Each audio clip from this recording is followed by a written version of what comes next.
O longo túnel escuro pelo qual ele parecia deslizar por uma eternidade, de repente, acabou. Uma luz brilhante e penetrante irrompeu à frente, forçando-o a fechar os olhos abruptamente. Um caos de sons zunia em seus ouvidos, seguido por um rugido poderoso. Uma voz estrondosa trovejou diretamente em sua mente. Comece a vida com uma página em branco, mas não perca tempo à toa. Um forte empurrão. Ele sentiu como se tivesse sido empurrado de volta para seu corpo. O lugar onde estivera por não se sabe quanto tempo tornou-se estranhamente familiar. Retornar às sensações anteriores foi difícil. Ele se esforçou para abrir os olhos, mas suas pálpebras permaneciam pesadas. Aos poucos, por entre o barulho, sua audição começou a captar sons distintos. Entre eles, uma voz feminina familiar, dolorosamente familiar, uma voz amada. Era Sofia, sua amada esposa. Mais do que tudo no mundo, ele ansiava por vê-la, abraçá-la, gritar: "Eu voltei, estou vivo, estou aqui perto." Com dificuldade, abrindo um pouco os olhos, ele notou que não havia ninguém no quarto. Equipamentos médicos se amontoavam ao redor da cama, com fios e tubos estendendo-se até seu corpo. A porta para o corredor estava ligeiramente entreaberta. A voz da esposa vinha de lá. Ela falava baixo, mas as palavras eram surpreendentemente claras. Sofia, aparentemente, estava bem perto. "E quando poderei transferir os bens para o meu nome?" Ricardo ouviu e parou, sem entender. De que ela estava falando? Com quem? Ele já não tem salvação, entende? A voz de Sofia tornou-se fria, sem vestígio de luto. Isso o chocou profundamente. O zumbido voltou a soar em sua cabeça. "Bem, se não for herança de outra forma, mas que seja rápido." A mulher continuou, e a consciência de Ricardo começou a chegar, lenta e dolorosamente. Ela estava falando sobre ele, sobre a morte dele, e muito provavelmente decidira apropriar-se de tudo o que ele conquistara. Um nó pegajoso de horror e repulsa subiu à sua garganta. Ele tentou engolir, mas sua boca estava seca. Queria um gole de água, mas não conseguia levantar a mão. Pedir ajuda, também não. "E quando você vai vir me visitar?" Sofia perguntou com um sorriso na voz. "Estou com saudades, esperando. Finalmente não precisarei mais ter medo do retorno dele." Essa frase foi a gota d'água. Ricardo tomou uma firme decisão. Não mostraria que havia acordado. Não agora. Passos foram ouvidos no corredor. A voz de Sofia os deteve. "Doutora, diga-me." Com uma falsa lágrima na voz, ela perguntou: "Quanto tempo ele ainda tem para sofrer?" "Acredite no melhor", respondeu a mulher, julgada pela voz jovem. Havia um reproche evidente em seu tom. "E por favor, não fique aqui. Serão informados de quaisquer mudanças. Só peço, por favor, liguem para mim imediatamente." Sofia pediu, e ouviu-se o familiar tic-tac do salto se afastando para o interior da ala. A mulher entrou no quarto. Seu rosto, um instante antes distorcido por falso luto, agora expressava impaciência. Ela se inclinou sobre o aparelho ao lado e começou a apertar alguns botões. "Pronta para enterrar vivo." Ela murmurou entre dentes. "Ele vai e sobrevive, apesar de todas as mortes." Ricardo fez uma tentativa desesperada de dizer algo, mas a língua grudou no palato. Em vez de palavras, apenas um som estranho e rouco escapou. Ele abriu os olhos novamente. Sofia virou-se abruptamente. Um sorriso floresceu em seu rosto, mas não era um sorriso de alegria, mas de satisfação maliciosa. Era o que faltava provar. Ela disse baixo, como para si mesma, e saiu do quarto. Pouco depois, ela voltou com 2 médicos. Eles examinaram o homem por um longo tempo, colheram sangue, conectaram aparelhos adicionais, discutiram algo animadamente em sussurros. Então todos saíram. Apenas a jovem enfermeira ficou. Ela levou um algodão molhado aos lábios de Ricardo. Ele abriu ligeiramente os lábios e começou a apertá-lo avidamente, tentando extrair uma gota de umidade. Você não pode beber por enquanto, infelizmente. A menina disse suavemente. Por isso só assim. Tenha um pouco de paciência. Você é muito valente. Médico. Urgente. Com um esforço enorme e doloroso, Ricardo conseguiu emitir. Cada palavra era dor. A menina, assustada, saiu correndo e voltou instantaneamente com a médica, aquela mesma jovem mulher cuja voz ele ouvira.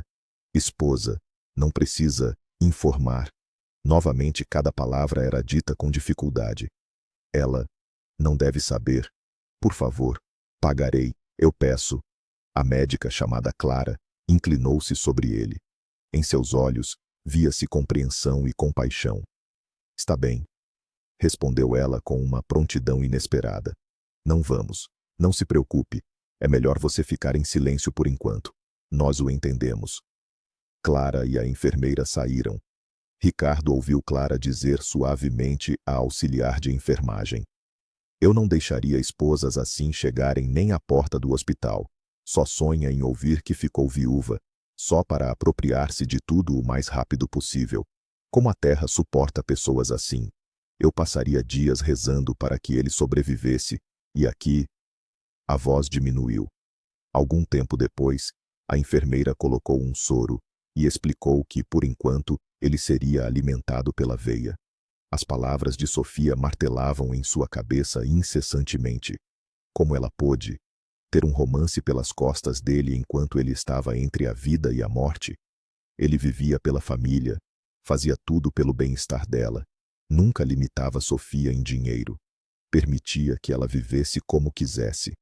E agora, quando ele sofrera um acidente, ela não apenas não se entristeceu, mas se alegrou. Apressou-se a dividir seus bens. Era repugnante pensar nisso. Queria uivar como um lobo. Levantar-se agora mesmo, encontrá-la e dizer o quanto ela estava enganada. Que ele sobreviveria, apesar de todas as mortes. E agora ela não receberia um centavo dele no divórcio. Passaram-se alguns dias. Ricardo sentiu-se significativamente melhor. A doutora Clara entrou. Ela trabalhava dia sim, dia não, e sentava-se ao lado por muito tempo, conversando suavemente com ele. Então, como você está? Ela perguntou com um sorriso gentil. Obrigado pelas suas orações, respondeu Ricardo. Clara ficou sem jeito e baixou os olhos. Que bom, ela disse. Escute, eu não posso esconder da sua esposa por muito tempo que você recuperou a consciência. Amanhã você já será transferido para um quarto comum, e depois... Eu entendo. Ricardo a interrompeu. Bem, terei que encontrá-la cara a cara. Embora eu ainda não esteja pronto para um escândalo. Abrindo os olhos, eu ouvi. Ricardo silenciou. Um nó na garganta apertou-o novamente. Eu sei. Clara disse suavemente. Eu também ouvi. Não entendo como alguém pode tratar assim uma pessoa amada. Nem eu entendo. A voz de Ricardo se fortaleceu, mas havia aço nela. No entanto, isso já não tem importância alguma. Vou me divorciar assim que estiver de pé. O hospital não ligou para Sofia. Ela mal podia esperar para ouvir que tudo estava acabado, que ela finalmente era viúva. Ela veio novamente, caminhou rapidamente para a reanimação. Preciso saber como está o Sr. Lognoff, Ricardo. Ela pronunciou, tentando parecer sofredora. Quanto tempo ele ainda vai sofrer? A enfermeira mais velha começou a olhar no registro. Então, Lognoff. Ela disse, prolongando. Mas ele não está mais aqui. Hoje. Sofia mal conteve um grito de triunfo. Sufocando um sorriso e fingindo luto, ela virou-se abruptamente e apressou-se para a saída. Hoje ele não está mais em nossa ala, acrescentou a enfermeira, mas Sofia já não ouvia suas palavras. Ricardo estava na janela do saguão do primeiro andar e olhava para sua esposa. Ela caminhava pela calçada em direção ao carro, sorrindo amplamente, e falava algo ao telefone. Dentro dele, tudo fervilhava de raiva. Decidido que era hora de encará-la, ele apressou-se em direção ao seu novo médico assistente. Preciso ir para casa, ele declarou. O médico franziu a testa. Você está falando sério? Você foi transferido da reanimação esta manhã e já está pensando em fugir? Entenda, este assunto não pode esperar. A voz de Ricardo era firme. Não vou ficar aqui até que o resolva. Prometo voltar assim que tiver tudo resolvido. Vamos, assino onde for preciso. Eu vou sair de qualquer jeito. Fugirei se não me deixarem. Depois de assinar os papéis necessários, Ricardo chamou um táxi. Ele seguiu o carro de Sofia. Ao entrar na casa, ele paralisou. Na sala de estar, andando apenas de cuecas, estava um homem desconhecido. Essa lareira vamos arrancar para o inferno e colocar um sistema de som legal no lugar. Ele dizia com admiração. Não estou atrapalhando? A voz de Ricardo soou fria e áspera. Ele entrou na sala de estar. Sofia empalideceu instantaneamente. Ela olhava para ele como se tivesse visto um fantasma. Provavelmente, foi exatamente esse pensamento que passou pela cabeça dela. Ricardo, como... assim? Cale a boca. Ele sibilou entre dentes, usando o apelido que ela lhe dera, soando agora como um cuspe. Você tem 5 minutos para pegar suas coisas e ir embora, porque em breve minha segurança chegará e os jogará para fora se não se apressarem. Ricardo, mas eu pensei que você não estivesse mais aqui. Eu não sabia como lidar com a dor.